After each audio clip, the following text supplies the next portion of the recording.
독배를 올리라는 명이 떨어지자 금부도사의 손이 심하게 떨렸다. 그 앞에 앉아있는 노인의 눈빛이 너무도 맑았기 때문이었다. 저하께서는 끝내 신천을 버리시는구나. 팔순을 넘긴 거고 주도의 노학자 송시열. 그는 잔 속에 든 사약을 조용히 받아들고 하늘을 올려다보았다. 주자께서 말씀하시길 하늘이 무너져도 의리는 서 있다고 하셨지. 말을 끝맺기도 전에 그는 독을 단숨에 들이켰다.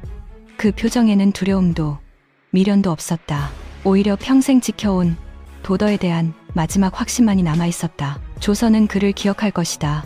살아서는 송자송즈라 불리며 공자와 견줄 정도로 칭송받았고 4명의 왕을 섬기며 조선을 좌지우지한 권력의 중심이었다. 효종과 함께 북벌의 꿈을 품었고 예속 논쟁으로 왕실의 권위에 맞섰으며 노론을 창시하여 300년 새도 정치의 문을 연 인물.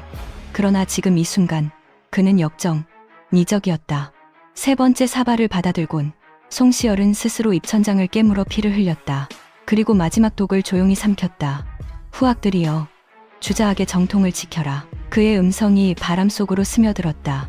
한 시대가 그렇게 막을 내리고 있었다. 초겨울의 찬바람이 충청도 옥천 구룡촌을 뒤흔들던 날, 낡은 기와집에서 한 아이의 울음이 터져 나왔다. 그 누구도 알지 못했다. 그 아이가 훗날 조선을 흔들 거인이 될 것이라는 것을. 1607년 음력 11월 12일 은진 송씨 가문의 넷째 아들로 태어난 소년 송시열. 그러나 그의 시작은 찬란하지 않았다. 가난한 양반가의 넷째. 책도 종이도 붓도 모두 형들의 것이었다. 그가 쓸 수 있는 건 오직 마당의 흙바닥뿐이었다. 시열이 또 책을 들고 있구나.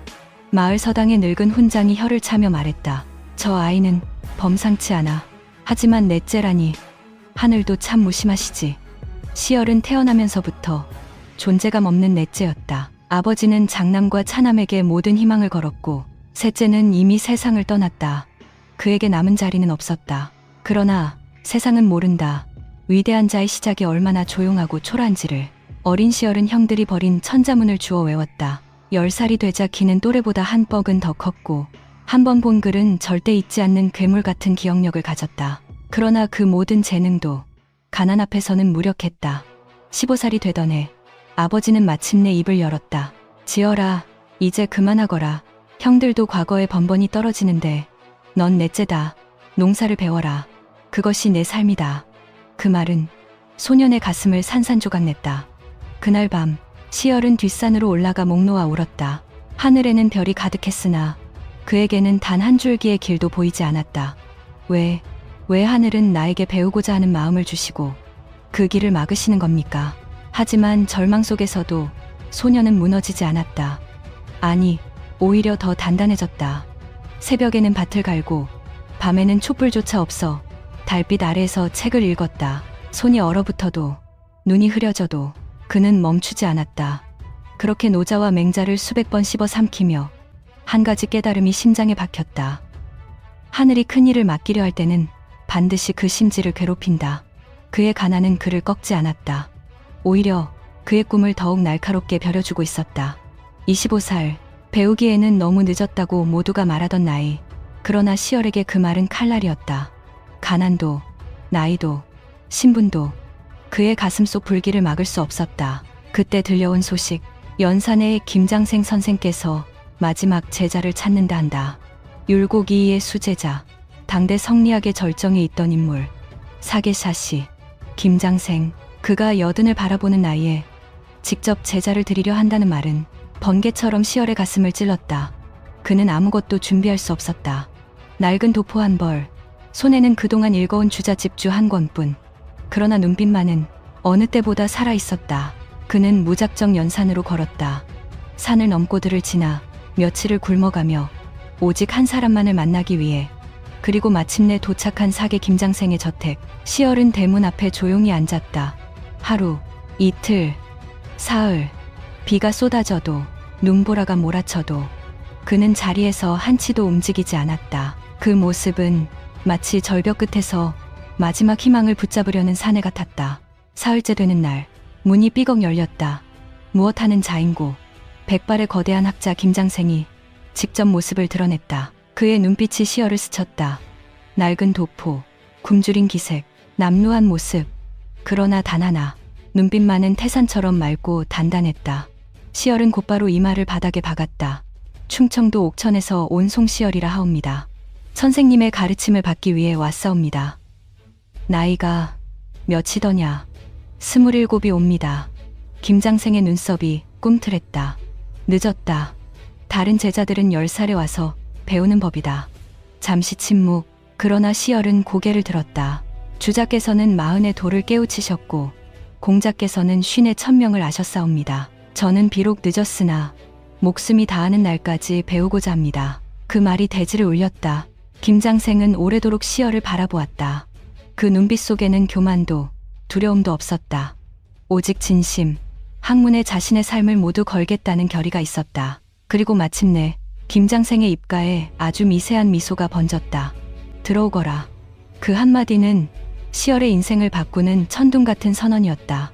그날 이후 송시열의 세계는 완전히 달라졌다. 새벽 닭이 울기 전에 일어나 책을 읽고 밤이 깊도록 주자집주와 성리대전을 반복해 파고들었다. 지독한 학문, 끝없는 수련. 그러나 시열의 마음은 단 한 번도 흔들리지 않았다. 그는 깨달았다. 이 길이 내 운명이다. 그렇게 조선을 뒤흔들 장차 거인의 첫걸음이 시작되고 있었다. 1636년 겨울, 조선의 하늘은 먹빛으로 가라앉아 있었다. 그날 충청도 연산의 한 장정이 숨을 몰아쉬었다. 그는 스승 김장생의 마지막 제자 송시열, 그리고 운명이 조선 전체가 흔들릴 사건을 향해 달려가고 있었다. 오랑캐가 쳐들어온다. 한밤중 급보가 연산 마을을 찢어발랐다. 청나라의 12만 대군이 압록강을 건넜다는 것이다. 마을 사람들의 얼굴에서 피가 사라졌고 조선은 단숨에 공포로 잠식되었다. 이때 시열의 마음속에는 말로 표현할 수 없는 뜨거운 분노가 솟구쳤다. 어찌 이런 치욕을 허락한단 말인가. 남한산성은 이미 포위되었고 조선의 왕인조는 도망치듯 명령을 내렸다. 백성들은 울부짖었고 군사들은 무너졌다. 모든 것이 순식간이었다. 조선의 무너짐, 그리고 스승의 마지막 유언. 병자호란이 터지기 직전 스승 김장생은 병상에 누워 있었다. 시열은 평생 처음 보는 눈물로 그의 손을 잡았다. 스승님, 나라가 위태롭습니다. 제가 남한산성으로 가 싸우겠습니다. 하지만 김장생은 조용히 고개를 저었다. 지어라. 칼을 드는 것이 의의가 아니다. 나라가 무너지는 이유는 힘이 약해서가 아니라 정신이 무너졌기 때문이다. 그 말은 시열의 심장을 후려쳤다. 스승의 마지막 유언이었다.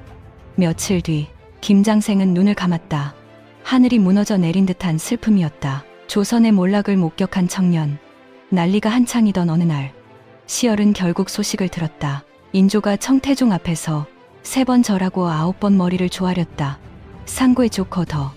그 소식을 듣는 순간 시열은 손에서 들고 있던 책을 떨어뜨렸다.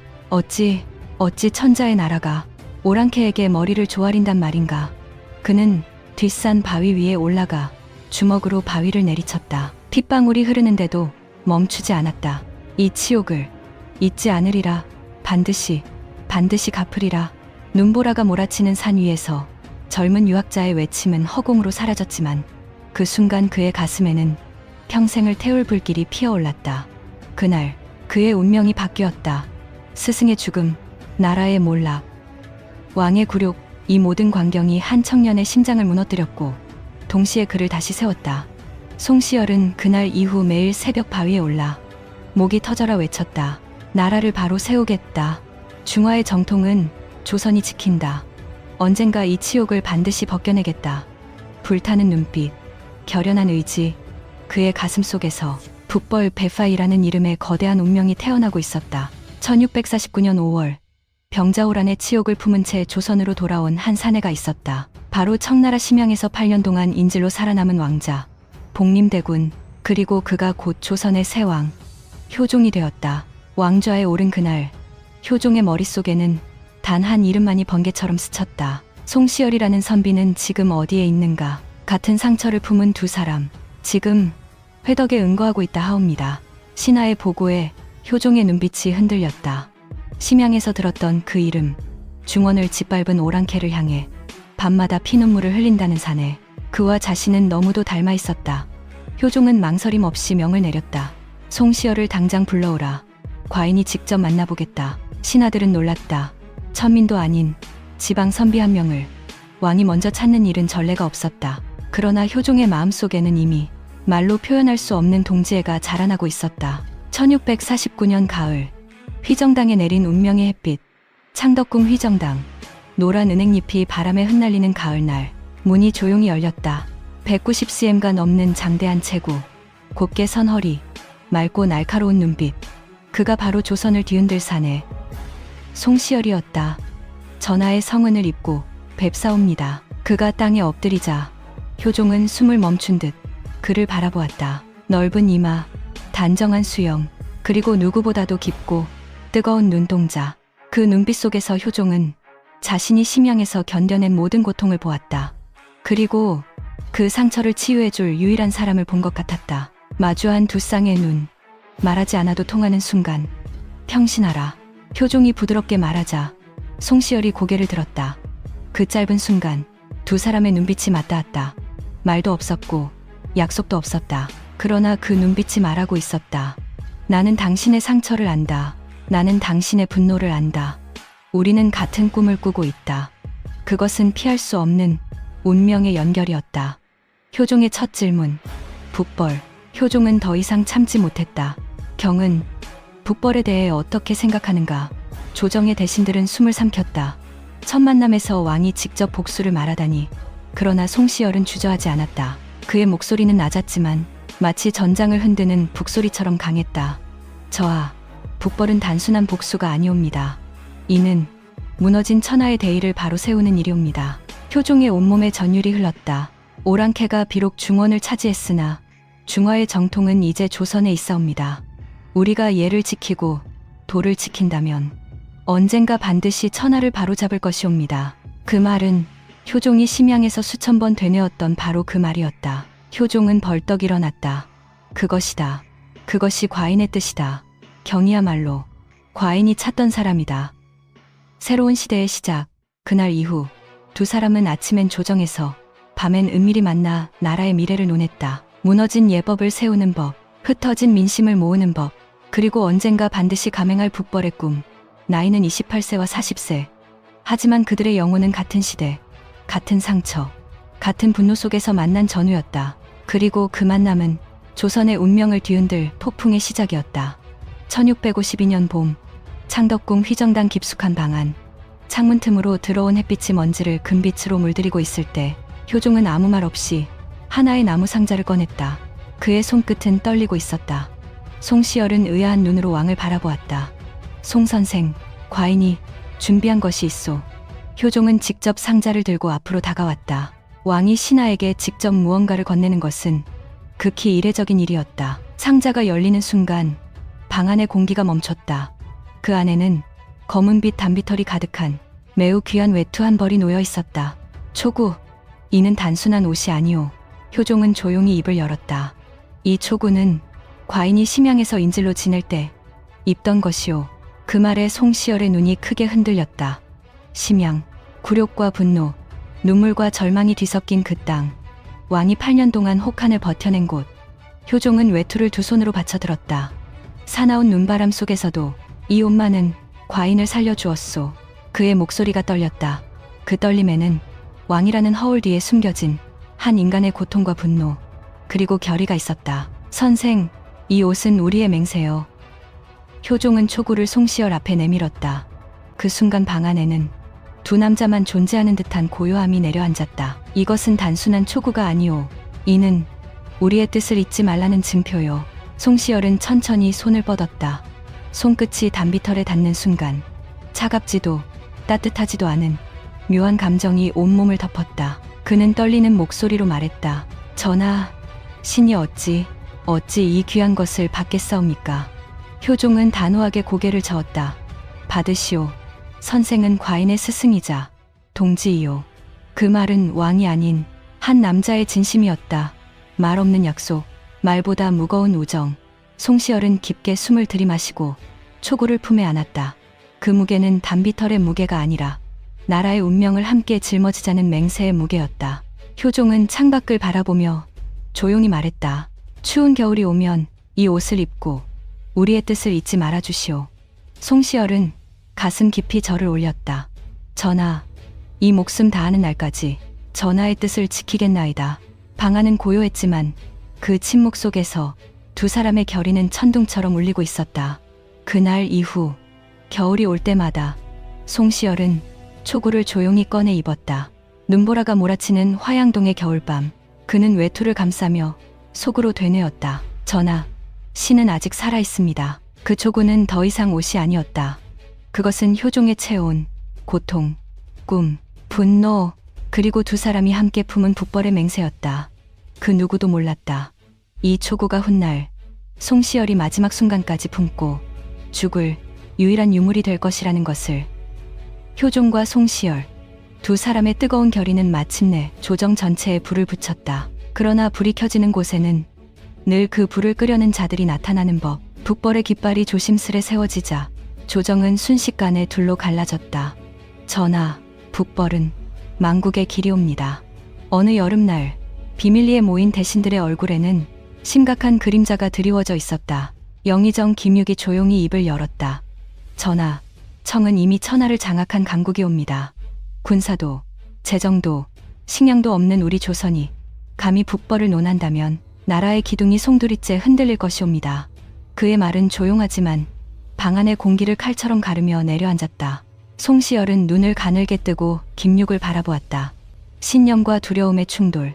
효종이 차갑게 물었다. 그러면 아무것도 하지 말고 굴종하란 말인가? 김육은 고개를 들었다. 그 눈빛에는 두려움이 아닌 냉정한 현실주의가 있었다. 전하, 전쟁은 의의로 하는 것이 아니옵니다. 힘으로 하는 것이옵니다. 아무 준비 없이 북벌을 말하는 것은 허황된 꿈에 불과하옵니다. 그 말과 동시에 방 안의 모든 시선이 송시열에게 쏠렸다. 송시열의 분노, 칼끝처럼 날선 한마디. 송시열이 천천히 자리에서 일어섰다. 그의 목소리는 흔들림 없이 강하게 울렸다. 영의정 김육, 그대는 선비의 기계를 어디에 버렸는가? 순간 조정 전체가 얼어붙었다. 한낱 지방 출신 선비가 대왕대비에게 맞먹는 권세를 가진 영의정에게 정면으로 일갈하다니. 송시열은 한 걸음 앞으로 나섰다.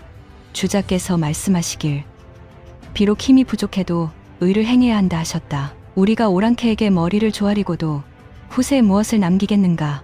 현실주의 vs 이상주의. 갈라지는 조정. 김육이 벌떡 일어났다. 송시열, 그대는 현실을 모르는 서생일 뿐이다. 정치를 아는 자라면 감히 그런 허무맹랑한 말을 하지 않을 것이오. 송시열은 한치의 휘청임도 없이 받아쳤다. 현실만 보는 자는 비겁할 뿐, 이상만 보는 자는 어리석을 뿐이다. 진정한 대장부는 현실을 직시하되 이상을 포기하지 않는 법이다. 두 사람의 목소리가 부딪히는 순간 휘정당의 공기는 폭발 직전의 전장처럼 팽팽하게 당겨졌다. 효종의 선택 두 길 중 하나를 택해야 한다. 효종은 잠시 두 눈을 감았다. 그리고 천천히 손을 올렸다. 그만하라. 왕의 목소리는 고요했지만 그 속에는 번개 같은 결의가 담겨 있었다. 과인의 뜻은 이미 정해졌다. 북벌은 계속 추진한다. 단, 실패가 없도록 철저히 준비하겠다. 김육은 입술을 깨물었다. 더 이상의 반박은 허락되지 않았다. 송시열은 깊이 고개를 숙였다. 그러나 그 눈빛에는 이제 누구도 꺼뜨릴 수 없는 불꽃이 타올랐다. 폭풍이 시작되다. 그날 이후 조정은 다시는 하나가 아니었다. 한쪽은 현실을 외쳤고 한쪽은 이상을 외쳤다. 그리고 그 중심에는 언제나 송시열과 효종이 서 있었다. 북벌의 꿈이 커질수록 조선은 더욱 격렬한 소용돌이로 빨려 들어가기 시작했다.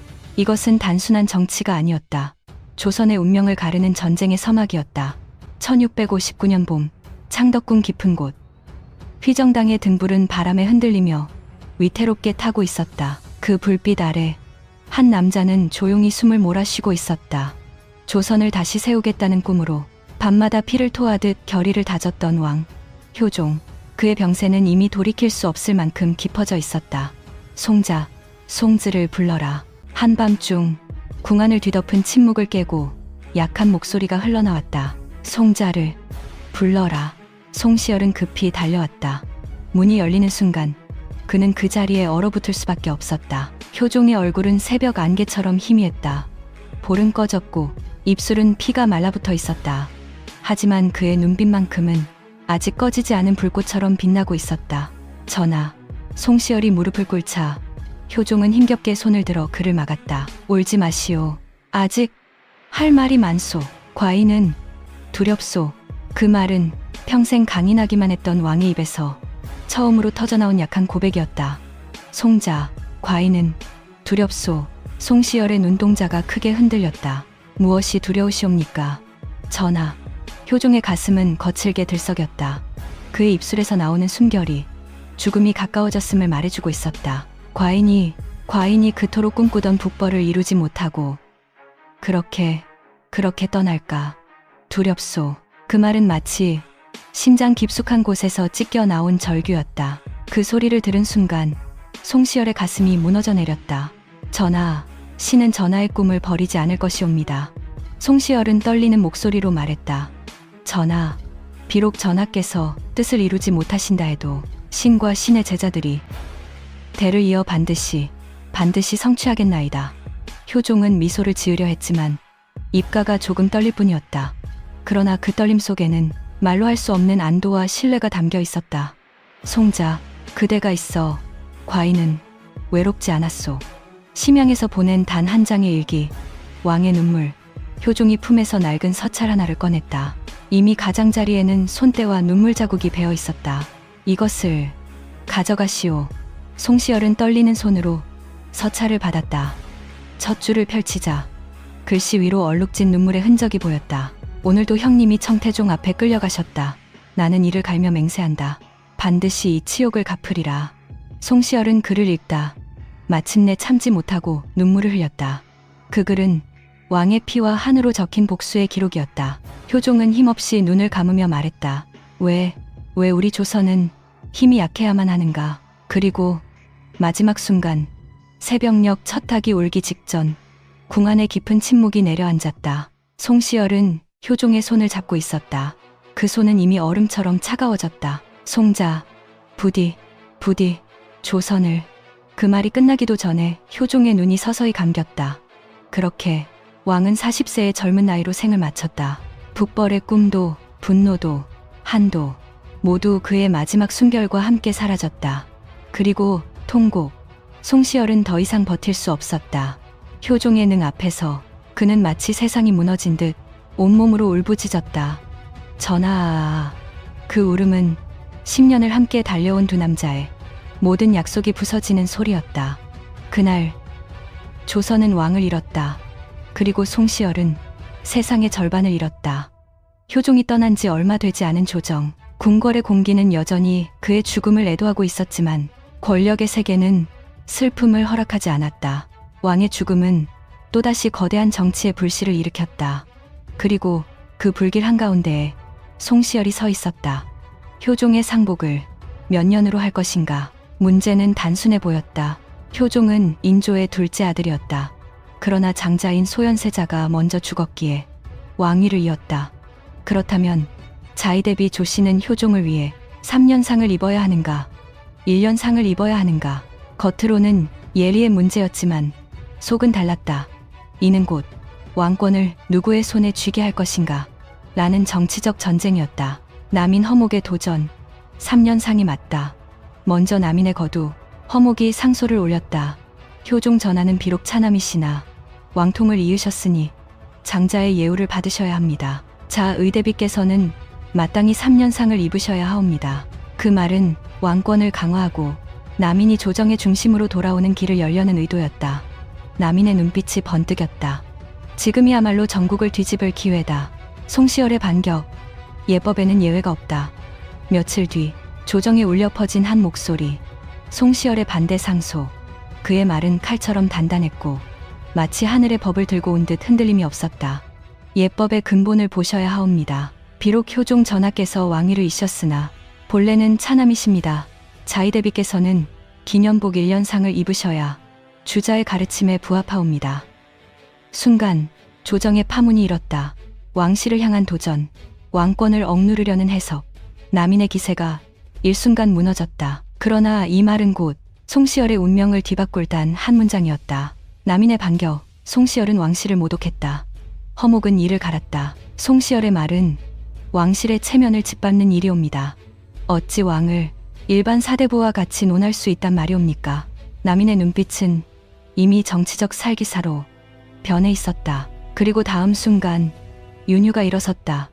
송시열의 주장은 효종 전하의 정통성을 부정하는 것과 같소. 이는 나라를 어지럽히는 일이며 죄가 크오. 조정이 술렁였다. 폭풍의 한가운데 송시열의 결의, 모두의 시선이 송시열에게 쏠렸다. 하지만 그는 흔들리지 않았다. 그는 단호하게 말했다. 정통성과 예법은 별개입니다.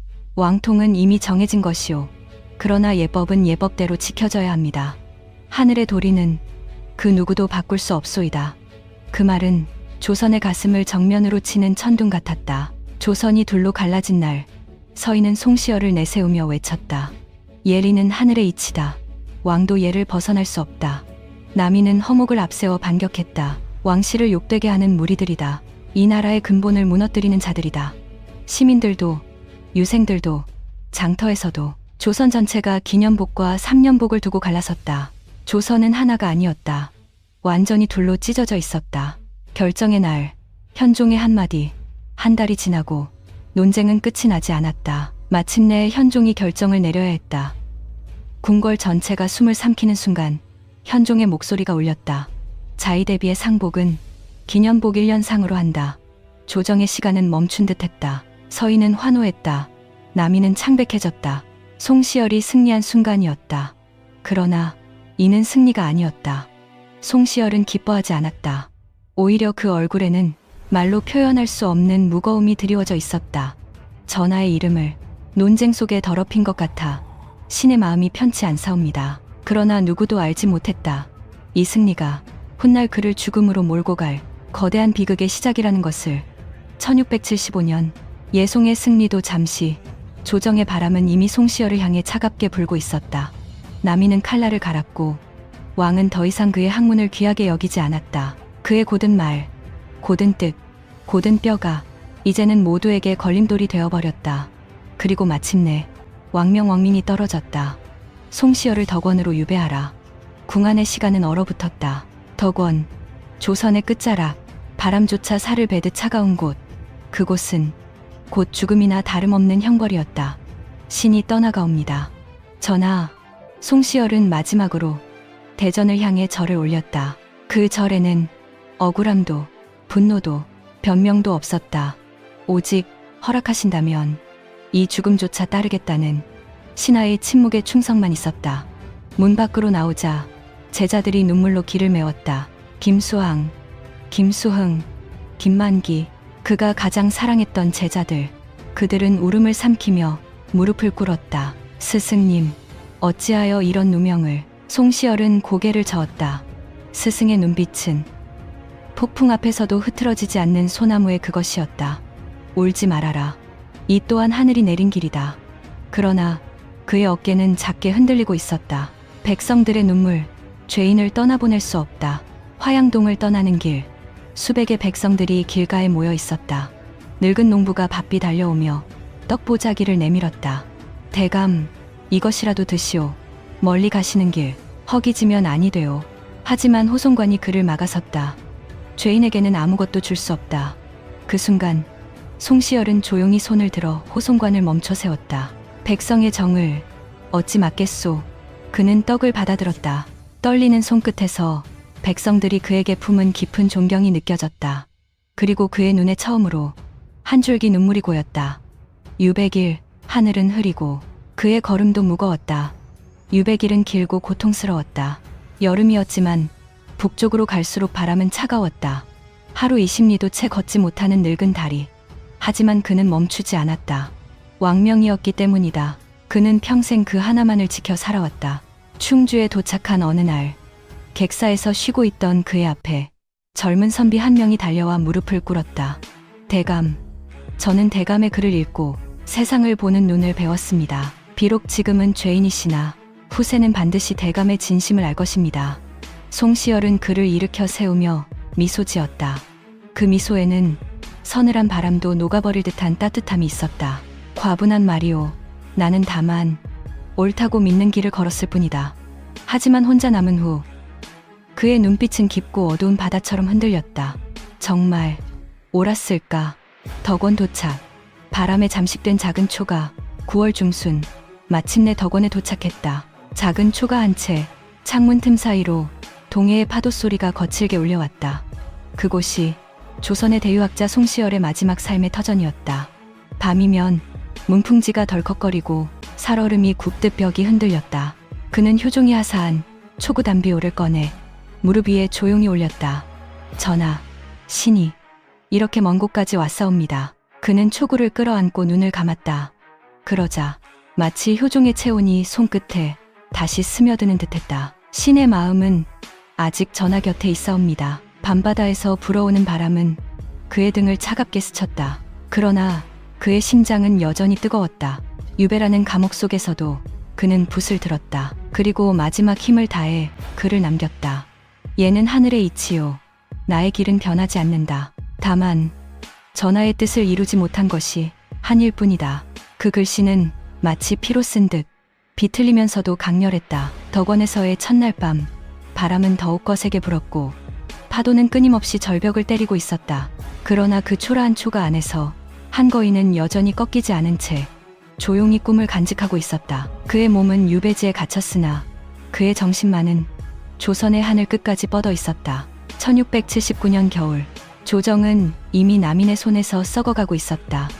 허목과 윤유, 두 거두의 갈등은 깊어졌고 백성들은 오랑캐에게 굽신거리는 정권을 비난했다. 그리고 그 모든 어둠 속에서 숙종은 조용히 눈을 떴다. 나라가 무너지고 있다. 그 순간부터 젊은 왕의 마음속에는 한 이름이 강처럼 밀려오기 시작했다. 송시열, 유배지 덕원에 묻혀있던 한 노인. 그러나 조선을 다시 일으킬 수 있는 유일한 인물. 송시열의 죄를 용서하라. 1680년 봄, 어전회의의 공기는 칼끝처럼 날카로웠다. 숙종은 천천히 대신들을 둘러보았다. 남인들은 아직 자신들이 권력을 쥐고 있다고 믿고 있었다. 그러나 숙종의 입에서 떨어진 한마디, 송시열의 죄를 용서하고 반드시 불러들이라. 조정이 폭발했다. 허목이 자리에서 벌떡 일어났다. 전하, 송시열은 왕실을 모독하고 나라를 어지럽힌 자입니다. 어찌 그런 자를 다시. 숙종의 눈빛이 번개처럼 허목을 꿰뚫었다. 허목, 그대들은 6년 동안 무엇을 했는가? 나라를 바로 세웠는가? 백성을 편안하게 했는가? 그 목소리 속에는 젊음과 분노와 결단이 동시에 울리고 있었다. 남인의 몰락, 권력은 단 하루 만에 무너졌다. 윤유를 파직하고 유배하라. 허적의 관직을 삭탈하라. 남인의 세력을 모두 정리한다. 숙종의 명이 연달아 떨어졌다. 남인들은 얼굴이 창백해졌다. 어제만 해도 세상의 주인이었던 그들이 오늘 하루 만에 벼락처럼 무너져 내렸다. 권력이란 실로 더덥고 잔혹한 것이었다. 그리고 숙종은 마지막으로 명을 내렸다. 송시열을 한양으로 불러들이라. 덕원, 바닷바람 속에서 들려온 기적의 소식. 그날 덕원 초가집, 바닷바람이 처마를 흔드는 가운데 한 관리가 말을 타고 달려왔다. 대감, 전하께서 대감의 죄를 용서하셨습니다. 송시열은 손에 들고 있던 붓을 떨어뜨렸다. 6년 만의 해배, 6년 만의 햇빛. 그는 북쪽을 향해 조용히 절했다. 성은이 만극하옵니다. 그 절은 한평생을 도덕에 바친 자만이 할 수 있는 무겁고도 위험 있는 절이었다. 귀한 길 백성들의 바다, 한양으로 향하는 길. 이번에는 죄인의 행렬이 아니었다. 수백 명의 백성들이 길가를 가득 메우며 외쳤다.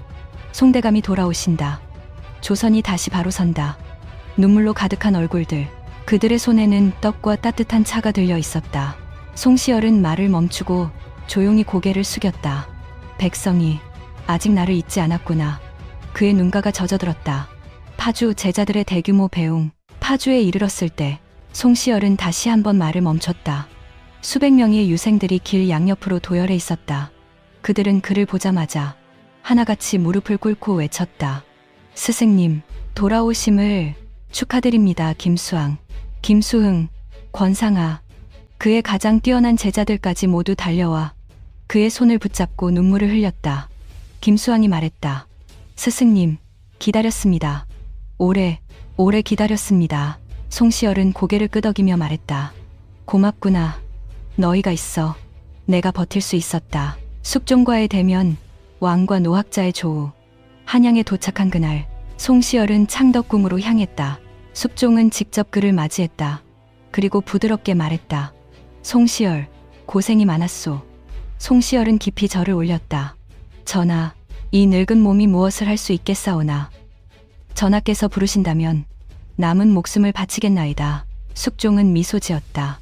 그 눈빛은 오래전 효종의 눈을 닮아 있었다. 경을 과인의 곁에 두고 싶소. 그 말 한마디로 송시열의 이름은 다시 조선의 중심에 섰다. 거인의 귀환, 그러나 폭풍은 끝나지 않았다. 송시열의 귀환은 조선 정치의 판을 뒤흔드는 새로운 시작이었다. 하늘은 맑았고 한양의 바람은 따뜻했지만 그 바람 아래 또 다른 폭풍이 조용히 자라나고 있었다. 왜냐하면 역사는 아직 그에게 가장 잔혹한 시험을 남겨두고 있었기 때문이다. 1680년 이후 송시열은 다시 한양 북촌의 거처를 정했다. 그러나 이번의 귀환은 승리의 귀환이 아니었다. 그의 눈빛은 예전보다 깊어졌고 걸음은 느려졌으며 바람 앞에 흔들리는 노송러손처럼 오랜 세월의 무게를 온몸으로 짊어진 듯했다. 그러나 숙종은 그를 한순간도 놓지 않았다. 송자, 과인과 함께 조선을 다시 세우자. 그 말에 송시열은 가슴 한켠이 뜨겁게 꿈틀렸다. 하지만 그는 더 이상 예전의 젊은 선비가 아니었다. 숙종의 질문, 경은 북벌을 어찌 보오? 어느 날 숙종은 조용히 휘정당으로 송시열을 불러들였다. 두 사람은 예전 효종과 송시열이 앉았던 그 자리에서 마주 앉았다. 숙종의 눈빛은 뜨거웠다. 송자, 과인은 할아버지처럼 북벌을 꿈꾸고 있다. 이 치욕을 갚지 못한다면 조선이 어찌 나라라 할 수 있겠는가. 그 말에 송시열의 손이 잠시 멈췄다. 예전이라면 가슴이 들끓으며 즉시 대답했을 것이다. 하지만 노학자의 입술은 오랫동안 열리지 않았다. 그리고 그는 천천히 고개를 들었다. 전하, 이제는 말씀이 다르옵니다. 숙종은 눈을 크게 떴다. 다르다니, 경이 이럴 분이 아니지 않은가. 송시열의 고백, 나는 늙었고 조선도 변했다. 송시열은 마치 가슴속에서 무거운 돌을 꺼내듯 천천히 조심스레 말을 꺼냈다. 전하, 신이 이제는 깨달았사옵니다. 도란 칼로 이루는 것이 아니었고 사람을 살피고 나라를 기르고 백성을 편안케 하는 데에서 시작하옵니다. 숙종은 굳어졌다. 그는 이 말을 듣기 위해 송시열을 귀양에서 불러낸 것이 아니었다. 경이 정령 북벌을 버렸단 말인가? 송시열은 고개를 숙였다. 전하, 북벌보다 먼저 해야 할 것은 내치옵니다. 조선을 튼튼히 하여 힘을 기르는 것이 효종 전하의 진정한 뜻이었을 것이옵니다. 그 말은 조용하지만 무겁게 조정의 공기를 흔들어 놓았다. 권력의 바람이 바뀌다. 서인과 남인의 갈등 재점화. 숙종은 생각에 잠겼다. 하지만 그 사이 조정에서는 새로운 바람이 일고 있었다. 남인 세력은 다시 고개를 들기 시작했고 서인은 송시열을 중심으로 결집하고 있었다. 그 누구도 몰랐다. 이 조용한 불씨가 고왕실을 뒤흔들 전쟁, 환국관주의 서막이 될 줄은. 특히 궁궐 깊은 곳에서 두 여인의 전쟁이 타오르고 있었다. 장희빈, 인현왕후, 그리고 송시열은 또다시 그 전쟁의 한가운데로 끌려 들어갔다. 숙종의 혼란, 왕은 무엇을 선택해야 하는가. 송시열이 떠난 뒤 숙종은 홀로 휘정당에 남아 있었다. 밤바람이 창문을 흔들고 등불은 바람에 위태롭게 흔들렸다. 숙종은 속삭였다. 송자, 과인은 무엇을 해야 하는가? 북벌인가? 내치인가? 아니면 새로운 길인가? 그 눈빛에는 권력의 무게와 한 나라의 미래를 짊어진 군주의 고독이 담겨 있었다. 그러나 숙종조차 알지 못했다.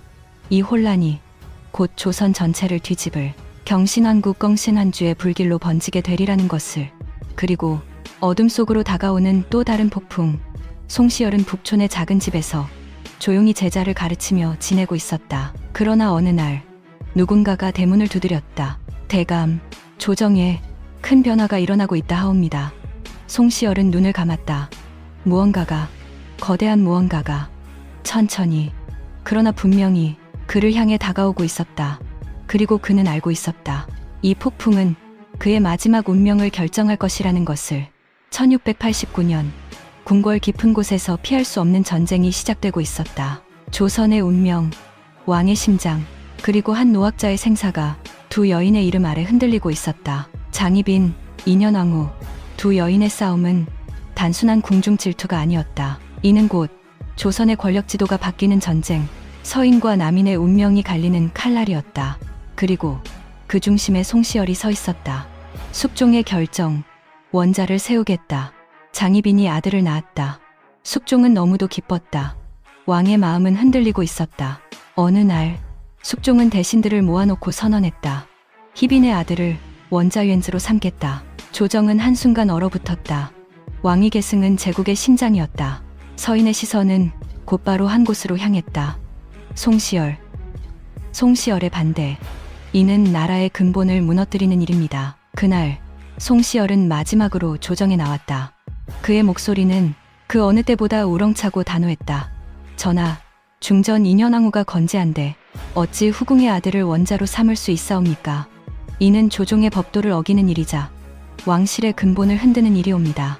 그러나 그의 목소리는 이미 바람 속으로 흩어지고 있었다. 숙종의 눈빛이 변했다. 그 눈빛에는 고뇌도, 슬픔도, 그리고 아주 미세한 분노가 섞여 있었다. 송자경은 내가 왕이 아니라고 생각하는가? 왕의 분노, 송시열을 잡아들여라. 일이 몇 번의 어전회의를 거치자 숙종의 인내심은 한계에 다다랐다. 마침내 그 한마디가 떨어졌다. 송시열을 잡아들여라. 천둥이 내려친 것 같았다. 조정 전체가 흔들렸고 서인들은 공포로 질려버렸다. 남인들은 미소를 감추지 못했다. 그들에게는 이 순간이 14년 동안 쌓아온 원한을 갚을 때였다. 송시열의 체포. 나는 해야 할 말을 했을 뿐이다. 병사들이 북촌의 집을 찾았을 때 송시열은 이미 조용히 대기하고 있었다. 대감, 왕명을 받들어 모시러 왔습니다. 송시열은 천천히 몸을 일으켰다. 그 얼굴에는 두려움도 원망도 없었다. 오직 나는 옳은 말을 했다. 그 신념 하나만이 있었다. 그는 조용히 말했다. 왕명을 받들겠다. 서인과 남인의 전면전. 조정은 두 쪽으로 찢어졌다. 체포 소식이 퍼지자 서인들은 피눈물을 흘렸다. 전하, 송대감은 충신이옵니다. 그를 벌하시면 조종의 법도가 무너집니다. 하지만 남인들은 더 크게 외쳤다. 송시열은 왕실을 능멸한 역적이다. 사형이 마땅하다. 궁궐은 칼과 칼이 부딪히는 소리처럼 차갑고 날카로운 긴장으로 가득했다. 숙종은 침묵했다. 그 침묵이 조선의 운명을 갈랐다. 숙종의 마지막 결단. 정읍으로 압송하라. 숙종은 마침내 결단을 내렸다. 송시열을 정읍으로 압송하라. 말은 짧았고 그 말 속에 담긴 운명은 잔혹했다. 정읍으로 보내는 것은 사형과 다름이 없다는 것을 모두가 알고 있었다. 누군가는 울었고 누군가는 웃었고 누군가는 무너졌다. 그러나 송시열은 그저 조용히 걸음을 옮겼다. 그의 그림자가 병사들의 횃불 속에서 길게 늘어지고 있었다. 이어질 폭풍, 아직 끝나지 않은 운명. 정읍으로 향하는 길에서 송시열은 초라한 마차 안에 홀로 앉아 있었다. 창밖에는 벼락처럼 어두운 구름이 몰려왔다. 그는 알았다. 이 길의 끝에는 죽음이 기다리고 있다는 것을. 그러나 그는 한 번도 고개를 숙이지 않았다. 나는 해야 할 말을 했다. 비록 이 말이 나의 목을 베더라도. 그의 속삭임은 마치 천년 바위에 새겨지는 글자처럼 단단하고 흔들림이 없었다.